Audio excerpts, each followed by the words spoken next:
Suzy Wrong, Joy Drive with Dean Warren's film, TV and theatre reviewer. Suzy Wrong, welcome back. Hi everyone, how are we today? We're really good, thank you. Well, we're a bit tired because we're up late at night as we do on a Monday night watching telly for you.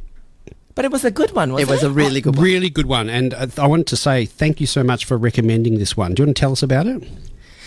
Van has flown back to Vietnam from the USA for a family visit and for the ritualistic exhumation of his father's tomb.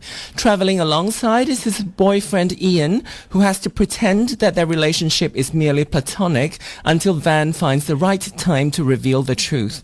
But before that could happen, the young men discover that Van's mother, Mrs. Han, is seriously ill.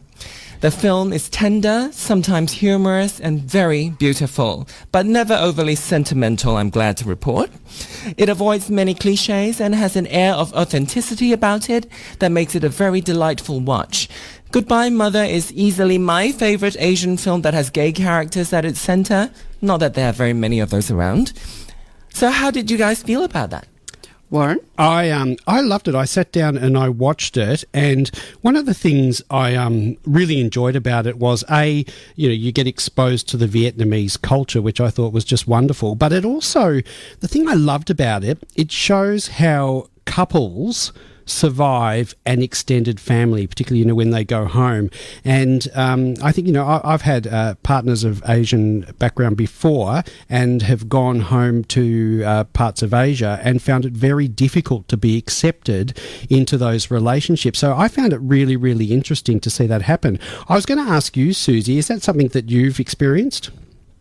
Yes, I guess. I have had very, very limited sort of contact with partners, families for obvious reasons. I think especially when you're dating someone Asian, it just becomes too much of a problem. And, I think Asian mothers often already know that their children are queer, but if they haven't had a conversation about it, to bring someone else in is just going to be much too difficult. And the emphasis on marriage and kids and and the profession of your partner seems to be a lot stronger in Asian cultures. I don't know if I'm making a generalization there, but certainly it comes across in this film. And I think, I don't know, if anyone's in a mixed race relationship or doesn't understand a lot of the Asian culture, I think this film is brilliant at exposing that.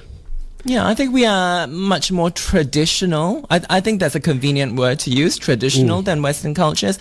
But I like to think of it as being as not having the language to sort of communicate these things. We kind of, as cultures, especially Asian cultures, I don't think that people have such a psychological problem with it more than other people. It's just that we don't have language, we don't have art and everything to sort of communicate about this in a way that makes sense. It always becomes a really cut and dry, really black and white situation. Do you accept it or do you not accept it? That sort of language, and that's not helpful. I thought the things I loved about this film, apart from the fact that everybody is entirely beautiful and it's the countryside is stunning and it's just a beautiful cultural experience, I thought it was interesting that they had the two boys from the exact same background. One's from a different region in Vietnam, but it's not like the often you'll see a coming out film where somebody's bringing somebody who's an other, like somebody like an American boy or something like that, bring them home, and there's that culture clash.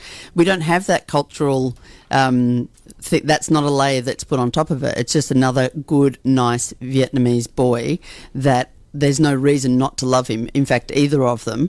And indeed, they put him, like the son, the eldest son, up against his, I think, cousin, not his brother, but his cousin, who is a ratbag, presumably heterosexual and no good, up against this, what is basically the perfect son.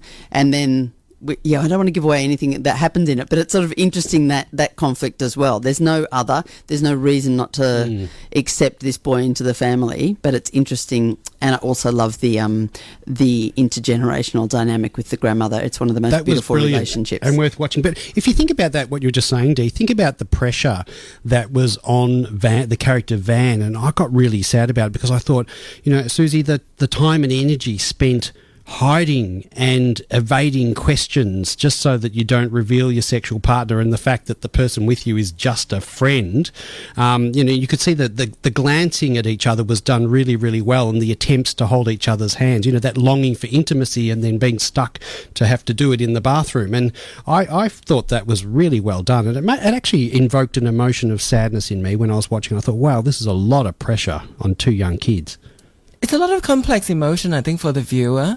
I love that. I love that they kept it sort of the story very simple. Dee was right that they didn't have a cross-cultural dimension to it that would have made the story, I think, much too big, which is one of the things that I love about it. It was really simple. It was just what happens in the family, especially between the mother and the son, and the sort of pace of it, not too slow, not too fast, and you could really see how the mother comes to terms with it, and how she discovers things over the 2 hours. I thought it was so beautifully done. I also think it's a phenomenon that happens in a lot of families where everybody's just sort of getting by and getting along, and there's no real drama in a family, and then somebody comes out that they are othered in that family, and then you realise just what a mess everybody else is, because all this stuff comes to the surface, and you see that dramatically in this. They're the best characters in the film are these two young lovers, the boys, but it raises, when this comes out, it shows the hatred in the other people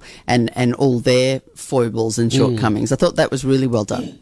The acting was really enjoyable, don't you think? Yep. There were some really amazing women characters in there. I just love them all. Question for you both. So I understand that it premiered in Vietnam. Now, same-sex marriage is legal, if I'm right, in Vietnam at the moment, but I believe the population isn't necessarily accepting of it. What was the Vietnamese reaction to the film, I wonder? Do we know? I couldn't find much information about it, actually. I don't think there was even a Wikipedia page I could find on the film. But I'm assuming that if it got to SBS, it must have done quite well. And the production values of it, it looks like, not a lot of money, but it looks like not a cheap film. Yeah, I'm looking, IMDb's got a page on it. The film, of course, is called Goodbye Mother, and it was produced in 2019 out of Vietnam. It's interesting too, it's described as a romantic comedy, and I spoke to a friend of mine who is Vietnamese who watched it as well, and he said the first half he found really, really funny, but he said, I don't expect that you would find it funny because there's a lot of these sort of cultural things are lost in the translation when they do the subtitles, and they don't necessarily come across. But the second half of the film was where all the emotion came out, and all the tension between the relationships, and he said it was in two distinct parts, and I could see that transition as well. Yeah. It's lovely that they're not going through a lot of trauma. I think that's something that a lot of gay film, especially if they come from a non-Western background, the characters go through a lot of trauma, which I guess is an accurate experience that most of us have. But I think because they don't actually live there, they're there for a couple of weeks, they're from the USA, so we kind of don't have to sit through that trauma with them. They're going through a difficult time, an awkward time, but they're essentially, very happy, very well-formed people, and I love that. Absolutely. And how sad was it that this is probably the reality for a lot of LGBTIQ plus Vietnamese or other Asian cultures, the loss of their identity, their citizenship, their family, and in this case their home as well. And I think I would encourage anyone to watch it. I loved it. I thought it was brilliant. Dee? Love it. 5 stars. What's our homework for next week? Next week, we're checking out Halston on Netflix, which is Ryan Murphy's new 5-part biography on the American fashion designer. Halston. I've been looking forward Netflix. to seeing this. Okay. Very blingy. Now, Warren will write that down. I will ask him on Sunday night what was that name of the film that Suzy wanted to watch, and then I'll get on to him Monday night and say, I really need to watch it tonight. What's the name again? Then we'll be here tired again. And if he doesn't answer me, I'll call you, Suzy, which is the way it goes. Halston on Netflix, Suzy. Have a great week. When are we going to see you again? See you next Tuesday. See ya.